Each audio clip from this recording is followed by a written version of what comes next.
to Broken and Brilliant. My name is Carrie O'Toole with Carrie O'Toole Ministries, and I'm sitting here with my co-host, Melinda Cadwallader. Yes. I'm getting Very it. And we are joined today by our special guest, Shannon Ethridge. Shannon, welcome back. Thanks so much for having me. It's always cool to be on a show once, but when you get invited back a second time, that's the compliment. So thank you. Absolutely. We'll take you anytime. I think we could probably have a whole series just with you, so that would be awesome. I'm sure. Well, today I thought we would talk a little bit about your newest book. You've got a book that just came out, and I have a picture of it, and we'll put it on the link there too. It's The Passion Principles, Celebrating Sexual Freedom in Marriage. Well, today's Valentine's Day as we're recording this, so happy Valentine's Day. It's an appropriate topic. Exactly. So where did this come from? Well, when I released the Every Woman's Battle series, that was almost 10 years ago, that was all about sexual integrity. And then I released a book called The Sexually Confident Wife because I wanted to talk not just about sexual integrity, but about sexual intimacy, because it's not just about avoiding looking for love in the wrong places. It's about finding it in the right place. And so in addition to your relationship with Christ, if you have a husband, you're supposed to be looking for love there. And who can separate love and sex? I mean, I can't, but a lot of people try. They think it's okay for me to love and hold hands and kiss and be married. But when it comes to the sex department, they're just so hindered by a multitude of hurdles that hold them back in the bedroom. And it's not always women. Sometimes there are men who get held up in their brains as well. But I wanted to write a book, not just for women, but also for men. So I wrote a book back in 2008 called The Sexually Confident Wife, about connecting with your husband, mind, body, heart, and spirit. But people kept asking, where's the sexually confident husband? It's not me that has a problem with confidence. It's my husband. So I thought, well, I don't think that men are going to rush out to buy a book on sexual confidence. They all think they're confident, especially one written by a woman. So I thought, well, if I just wrote one for husbands and wives to read together. And also the Sexually Confident Wife book had been written for the mainstream market, because I thought no Christian publisher will touch this with a 10-foot pole. I just want you to tell a couple stories about how the cover and where your book showed up and the difference between the black and the white and where they showed up. Can you talk about that a little bit? Yeah. I wanted to differentiate, what's different about my book than any other book out there on the market. Because if you're going to publish a book, it can't just be a Me Too book. You can't just say what everybody else has said.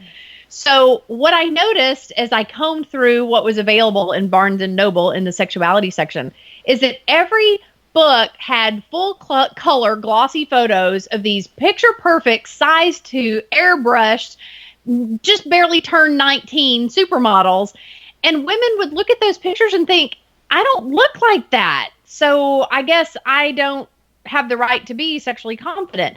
So I told Random House, I said, I want my book to have sketches, not full color glossy photos, just sketches of real women, cellulite ripples, stretch marks, saggy boobs, flat chests, pregnant bellies, the whole 9 yards. I said, I want women to look at my sketches in my book and say, well, I look at least that good, if not better. So bring it on, baby.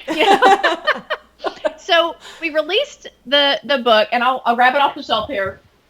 We released it with this black and pink cover, and it's quite scandalous, created quite the buzz, especially among the Christian market who knew me as a Christian writer. But some people found the sketches to be particularly shocking because it wasn't just of women's bodies. It was what women were doing with those bodies with their husbands. We illustrated different positions to kind of inspire the fact that the missionary position is not the only way that you can have sex. And so we decided when it came time for the softback version that maybe we could take the sketches out, that the descriptions in the text were vivid enough so that way people could have a choice whether they have the only read this in the privacy of your bedroom version, or whether they had the coffee table version with the white cover. The white one was for purity, and the black one was for evil, I guess. So it was funny. I was speaking in Sydney, Australia, doing a workshop on this topic, And the female pastor said, "Oh, Shannon, I think it's so funny how you describe the black book like it's the evil one and the white book like it's the holy pure one." She said, "I just find it interesting that the one that has sketches in it is the one that's hard." And we had to explain, for those of you ladies who didn't get that joke, you can just consult with us afterwards. But it's been very interesting, the response that we've gotten from that book. And it's mostly been kudos, even from Christians. Even Christians realized that this information needed to be out there, and it needed to be presented by someone with a biblical worldview. That even though I didn't quote scriptures in it necessarily, I did talk about sex as an act of worship, about prayer as aphrodisiac, just all kinds of things that people could tell that I was coming from a Christian perspective, but I wasn't going to beat anybody over the head with scriptures, because my opinion is that everyone is a sexual being, regardless of whether they're Christian or not. And I wanted to minister to every woman out there struggling with her sexuality, and every couple struggling sexually. But with the Passion Principles, it is unapologetically a Christian book. We spend the first fourth of the book examining the spiritual foundation of sexuality, and unpacking all the scriptures, and looking at what the Old Testament has to say about sex, and the New Testament, and why Song of Solomon is even in the Bible, and what the book of Hosea really means. And it's been really interesting to hear people shout, "Hooray! Finally, there's a Christian book that will unpack this stuff and give us that spiritual foundation." But we don't stop there like so many Christian books on sexuality do. We talk about the mental. There's 4 sections: spiritual, mental, emotional, and physical. And by the time you get to physical, we pretty much leave no stone unturned. We talk about hygiene, we talk about positions, we talk about oral sex, anal sex, sex toys, all the questions that Christians have been scratching their head and going, "But what about this? But I could never ask my pastors that. I could never ask my women's ministry leader that." Right. Well, now you don't have to. You just read the book. You know, with my generation, something a lot of girls my age who now we have come out of the evangelical 90s youth group, where there were so many different activities about purity and abstinence and all this thing, that now we're married with children, and we're like, okay, we were always told of what not to do, but now we don't even know what's right and what's not. And there's this there's a talk going on right now in my generation of, we are looking for this. We're looking for sexual freedom because we know that it's from God, and we know that it's blessed when it's in your marriage. So why are we so reserved? But we realize it did come out of that culture in the 90s of, very limited and very protected and guarded, but then there wasn't any education to balance it out and tell us that it is good.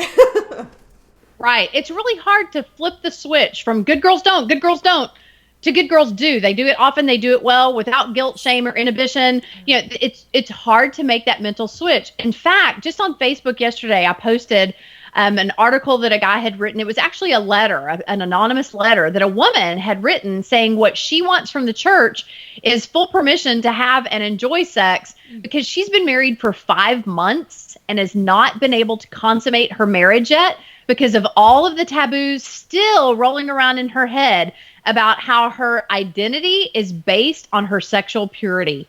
Yes. And the notion that if she's not a virgin, she's not sexually pure. And if she's not sexually pure, she's not a good girl. And if she's not a good girl, she's not a good Christian. Like, when did it become all about that? So I think that the pendulum, it needed to swing toward the right. After the 70s of the, make love, not war, and just a little too much sexual freedom, it needed to swing back toward the right. But I do think that it swung too far when we started learning that and I don't think that any pastor ever said this, and I know that I as a youth pastor never said it, but what girls especially heard is that your identity, that your value is based on your purity. And I'm sorry, but when Jesus died on the cross, he didn't say, forgive them for their sins, except for the sexual ones. I'm not dying for those. Right. It's ridiculous for us to think that our value or our worth or our identity comes in what we have or have not done sexually.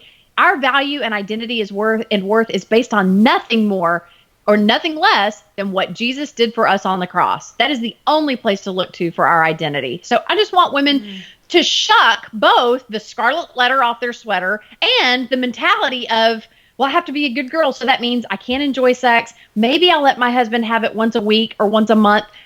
Stop. Your brain is wired to crave sexual intimacy frequently, every 48 to 72 hours for some people. Some people, it's more like every 24 hours.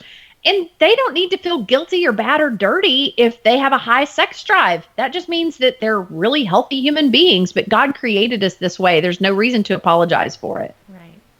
And I kind of what Carrie mentioned in the last podcast with you, how many times these situations, the enemy tries to tell you you're disqualified. Mm-hmm. And with sexual relations with young women, you know, in your college age, in your 20s, before you're married, you feel like you've been disqualified from something, and the enemy would love for you to stay there. So I love that you're addressing this and helping us move past and rise up. And you can imagine, Melinda, that in my mind, when I first sensed God asking me to speak on this topic of sexual purity, I had that word disqualified like tattooed on the inside of my brain, because I had not been sexually pure. I'll never forget the day that I actually made a list of how many sexual partners I had had between the ages of 15 and 19 years old, and just going to my husband with that list. And I honestly thought, I'm going to share this number with you, and you're going to give me my free jump ship pass, or you're going to take your free jump ship pass. I just thought there's no way that he's going to stay married to me. And when I told him that the number was probably somewhere around 50, according to my best remembrance, but there were men that I just didn't remember if they should be on the list or not. It was just that casual for me as a teenager. He just looked at me and said, even if you had given me a number 10 times that amount, I'm not going anywhere. I'm committed to you. I mean, he has just been such a rock solid example to me of integrity. And he was a virgin when we married. And he knew coming into the relationship that I was not a virgin, and I knew that he was. And I would sometimes wonder, how is this ever going to work? But I feel as if God has used Greg's life to teach me what I missed out on. But I also think that Greg has learned a lot from me. I don't want to like paint the picture that a woman who comes into marriage with sexual baggage is just stained and, oh gosh, she's so lucky if her husband doesn't throw her out or anything like that. I mean, the reality is that we learn a lot about ourselves through our sexuality. And when my counselor had me make this list of all these partners that I'd had, she asked me, what is the golden thread here? What I realized is that all these men had been significantly older than me and in some form of authority over me, which told me that what I had been looking for was a father figure. So for my counselor to say to me, you've got to work on your relationship with your earthly father, that scared me to no end. But so oftentimes when I would say to Greg, I'm tempted, you know, I see this guy checking me out at church, or, you know, in the carpool lane at my daughter's preschool or whatever. And I'm so scared that I'm going to be unfaithful to you. And Greg would say, Shannon, this is not about me and you. This is about you and your dad. Like he knew things about me that I didn't know about myself. But as you open yourself up to looking at your sexuality through the lens of what can I learn about myself based on where I've gravitated toward and some of the poor choices that I've made, it kind of indicates where you still need healing. And when we find out where we need healing, guess what? We can get it. It's available to us when we pursue it. So we grow as a result of these mistakes. And I think about that passage of scripture that says, she who has been forgiven much, what? Blank. Finish it off there. She who has been forgiven much loves much. Oh, right. I feel as if it's what's led me into this deeper relationship with God. And I have to be thankful for that. I have to rejoice in that suffering too. Well, you know, Shannon, as you talk about that, it's so interesting because there's always a reason behind why people do what they do. Mm. You know, you might look at somebody and it's like, you know that they're sleeping around, you know that they're having an affair, you know, all these different things. And there's a tendency, especially among Christians, to point the finger, to cast shame, all of that. And one thing that I really want to focus on is, why does it happen and what can you do about that? And you alluded to that you were always attracted to older men. It was something in that relationship with your father. And, you know, you and I have talked privately about relationship styles, and that's the area that I have chosen to focus my coaching ministry. And, you know, can you talk about that just a little bit? There are 4 different types of styles that people have when childhood doesn't go just as planned, and you tend to either go to an avoidant type style, to an anxious style, to a pleasing style, or a chaotic style. Which one would you say you are? I definitely leaned toward Anxious, I think. Anxious. Yeah. I call it the vacillator style because that's how I learned it from Ethridge's book, How We Love. But yeah, it's definitely, there's a lot of anxiety surrounding relationships for me. And when I look at the psychology behind that, it makes perfect sense. When I was 4, my 8-year-old sister died, and my father and brother especially just shut down emotionally. So I grew up, I had been the baby of the family for the first 4 years, used to getting all this attention and affection. And then all of a sudden, my sister and best friend disappears, and my brother and father basically disappear emotionally. So I just remember the anxiety that came with, notice that I'm here, talk to me, engage with me, play with me. And it was that hunger that opened me up to being sexually abused by some uncles when I was 11 or 12 years old. So yes, there's always a psychology behind everything that we do. As a matter of fact, I was having a conversation the other day with Dr. Corey Allen. He and I host a radio show called Sexy Marriage Radio. And we were talking about how he had a particular client that was brought to him by Child Protective Services. And they said, this kid is rubbing his own feces all over himself. And they thought he must be mad, like totally crazy. But as Corey interacted with him, his diagnosis was actually, this is the most brilliant child I've ever met. And of course, that didn't add up in their minds. They're like, how could you come to that conclusion? What he learned about this child is that in every foster home he had ever been in, he had been severely sexually abused until he started rubbing feces on himself.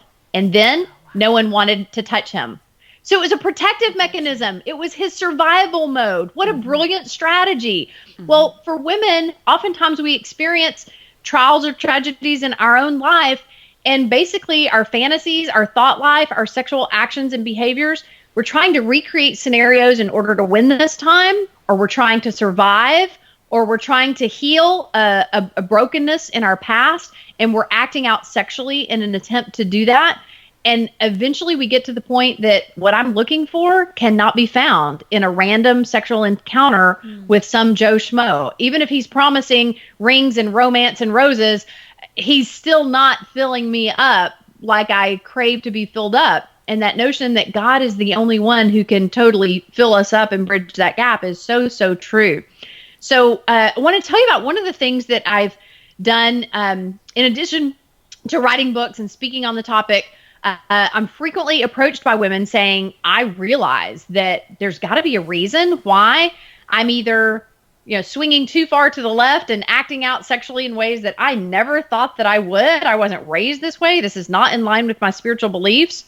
Or they come to me saying, I got married to a great guy and I really love him and I'm very committed, but I don't understand why I've just kept my sexuality switch off. And I just have a really hard time warming up to the notion of great hot sex. Even with my husband, I just feel so sexually dormant and cold. So I wanted to create an opportunity for women to find a healthy sexual balance in the middle of that left and right pendulum swing. And so we created the Women at the Well workshops, where women have an opportunity to come and spend 4 days in my living room unpacking their sexual histories or the taboos that were instilled in them from their parents or from their church or from friends or whatever, and to again just help find that healthy balance, how to become that sexually confident wife or sexually controlled single person that they want to be, so that they can put their life back on track. Well, I have some questions for you, because I know anybody who might be watching or listening to this, they might think, well, that sounds really great to be able to get through that and to the other side. But that thought of coming together just terrifies me. I mean, what are you talking about? You're talking about exposing and bringing out all the things that I have, figuratively been, covering myself in feces so that nobody would know. However that looks, I've gained weight to keep people away. I have shut down. Yes, I've shut down certain aspects of my life. I just don't feel in certain ways. And now you want me to come together with a group of strangers and sit in best-selling author Shannon Ethridge's living room and talk about myself. I mean, how do people have the courage to do that? Well, it does. It takes a lot of courage. And the comfort that I would offer to them is that you're not coming to a best-selling author's living room. We basically try to recreate a family type environment. So that's why I wanted to have it in my home instead of a hotel ballroom or something, where we try to open lines of communication and help each other feel safe. And there's anonymity there. I make sure that no two people come from the same hometown. And so it's a lot easier to be intimate with a stranger than it is to be intimate with someone in your everyday life. Yeah. And these women are all coming with the same purpose. They all want to take off their mask and be real and see if they can connect the dots and figure out the pattern of why they've been doing what they've been doing. And they'll start helping each other. It's like one big group coaching session over the course of a 4-day span of time. And they learn to simply ask for what they need. First, they learn to recognize what they need, whether that's a hug, a word of affirmation.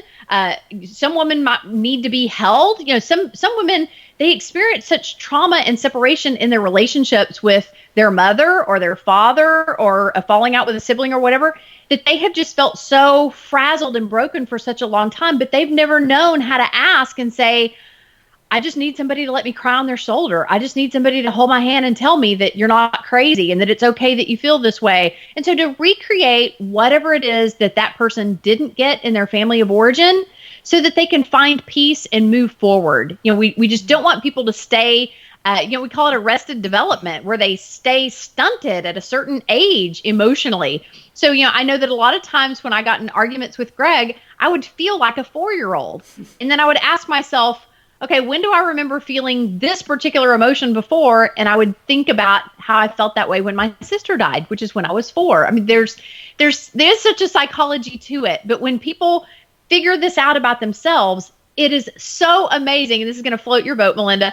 It is so amazing how the thing that they want to do is the exact same thing that the original woman at the well did. They want to run back to their hometown and set it on fire for God and tell people what a difference that he has made in their lives. Not that they go and unpack their sexual history with them too, but they want to give testimony to the fact that I've had an encounter with God and I feel so much more healed and free, and they want others to feel that same freedom. So you have to go through your own journey of healing before you can help other people heal. You can't take people somewhere where you haven't gone before. Absolutely. And that's what I love about what you're doing, Carrie, is that you have personally gone to the depths of these attachment style issues of, certain people just not quite meshing with other personality types or whatever. And you have forged a marriage that works, and you have figured out how to calm yourself down. You figured out how to recognize what you need and to calmly ask for that and invite people into your healing process. And now you're teaching other people to do the same through your own coaching. And that's what the body of Christ needs to be all about, is healing themselves and healing others. Yes. And truly, last year, I remember when you were telling me about your women at the well, you helped me also to come up with my own intensive program. And mine is more relationship-based. It's emotion-based. And so helping people learn to recognize what their relationship style is, where it came from, what the issues of your childhood, whether it was just parenting style, whether it was a trauma like what you experienced. We all go through things. And it gives us a relationship style that impacts us through our lives. And a lot of people don't realize why they are even doing what they're doing. Sometimes they don't even see what it is they're doing. And so I want to thank you for that, because you helped me walk through, and we very specifically, you coached me through every single session that we have in my 3-day intensive. It's a little different than yours. Yours is definitely focused more on healing from sexuality issues. And do you want to describe who yours is for specifically? Well, women of all ages who, again, have either swung too far to the left, acted out sexually in ways that are not in line with their spiritual values, or swung too far to the right, if they've just shut down sexually and they don't know how to get back in touch with themselves.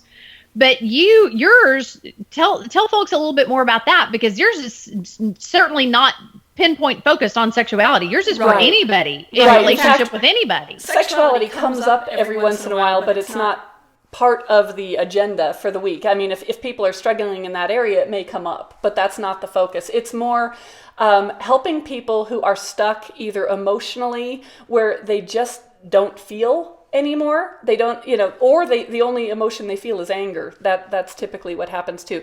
It's also for people who are really pleasers. They cannot say no. They feel overburdened. They're resentful.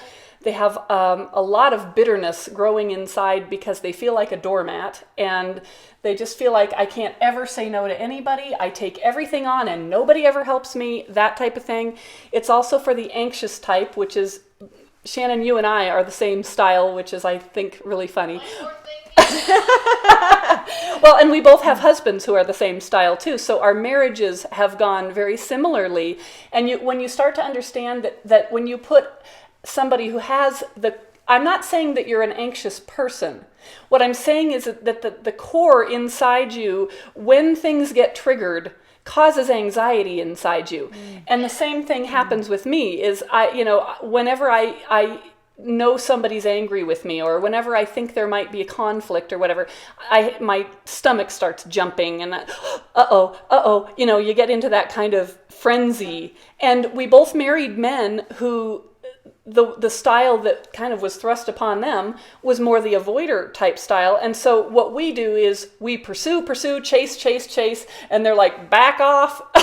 Right. What we need is emotional connection, and what they need is time, space, and distance. Right. And we perceive that as rejection and abandonment, and we pursue harder, and they run faster, and it's maddening. So I end up a common dynamic. Absolutely. And then the last style that I want to talk about just real quickly is the chaotic style. And a lot of times this comes out of homes where there has been either abuse, neglect, addictions, mental illness of some kind, or some just really horrible tragedy, really like what you experienced, that could create that chaotic style.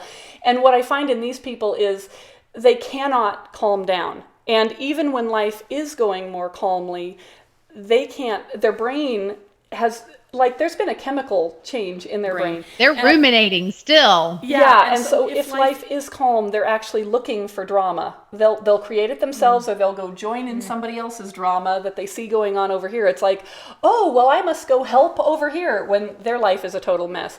So what I try to do is help people understand what their style is, how it's impacting them, and then how can you grow into a more secure, healthy style. And we do that over a 3-day period. And I typically do it up in the mountains in Breckenridge at a resort, which is kind of an interesting place. But we do it in the living room, kind of same thing, of the condo that we're staying in. And it's just great because people get away from their regular lives. They don't go home in between. So they kind of drop their inhibitions and drop all their defenses. If they go home and have to re-engage, the defenses go back up. Right. So we take them away from all of that, and we typically have 8 to 10 people as well. And it's just been very, very successful. So, for anybody who is struggling in any one of these areas, and even if it's not us, there's other places that you can go to do this, but these intensive type things can do about 2 years worth of therapy over a 3 or 4 day period. It's really amazing the breakthroughs that you can have. Yes, I completely agree. And so necessary to have that healing in your personal life before you can heal a marriage or a generation after generation type of a pattern. It has to start with you. Absolutely. So oftentimes, what do we want to do? We want to blame our spouse. Well, you need to do this and you need to do that. And it's like, no. What do I need to do to be at a healthier place so that I can cultivate a healthier relationship with the people in my life, whether that's spouse, parents, children, friends? And how can we minister to other people and help them figure out who they really are if we don't know who we really are? Well, and Shannon, I know you still do a lot of personal growth stuff. You still have a coach. You still work with people. You're my coach. I also have another counselor that I work with, and for different things. And, even this last fall, I did a 3-day intensive with a counselor myself, a personal one. Because, like you said, you can't take people farther than you're willing to go yourself. And what I find is that sometimes you run into people who need help in a certain area. If you haven't gotten the help yourself, you're either going to steer them wrong, you're going to ignore it, you're going to deny it, you're going to pretend it's not an issue, you'll minimize it. Oh, that's really not that big of a deal, because you don't want to deal with it yourself. So you can't help other people if you haven't worked on your own stuff. And I'd just like to encourage everybody in that regard. Absolutely. People get overwhelmed at the notion. They think, oh gosh, well, that would just be too intense and too overwhelming, and it would require too much emotional energy. My opinion is that it takes more emotional energy to stay broken than it does to pursue healing. And in my opinion, the months that I have spent interacting with a counselor and paying for sessions, that's the best time and money I have ever spent. And my husband and children would agree. I think this is also something new to hear from a Christian community, because there is that where you bring up issues of your past and things that you have shame, and you're forgiven instantly. And the verse that speaks about, God throws them into the sea of forgetfulness. But just because you're forgiven, it's almost like we stop there. Okay, now I don't have to deal with this. I'm pushing it away. It's gone from me. It's removed. But then you don't realize that it still has created who you are, and there's still more steps to releasing it. But I think a lot of people have a hard time wanting to do that, because you feel like, because you're forgiven, why should you have to deal with it? It's gone. It should be, vanishes into thin air, but there's still the residual of what it's done this far. The idea too is that it's not gone. I mean, people want to say it's in the past. Well, then why is it impacting you today?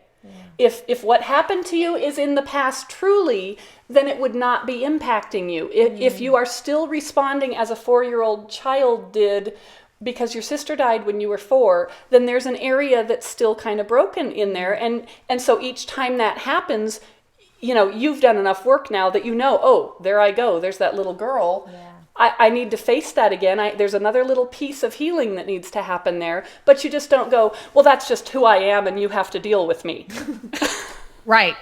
And Melinda, that was such a great point that you made. Christians are the worst at sweeping things under the rug under the blood of Jesus. I brought that under the blood of Jesus. But that pile under their living room rug gets so big that they're tripping over it practically every time they go through the living room of their life. So good for you for encouraging Christians especially to not just look to theology to wave a magic wand and solve your problem.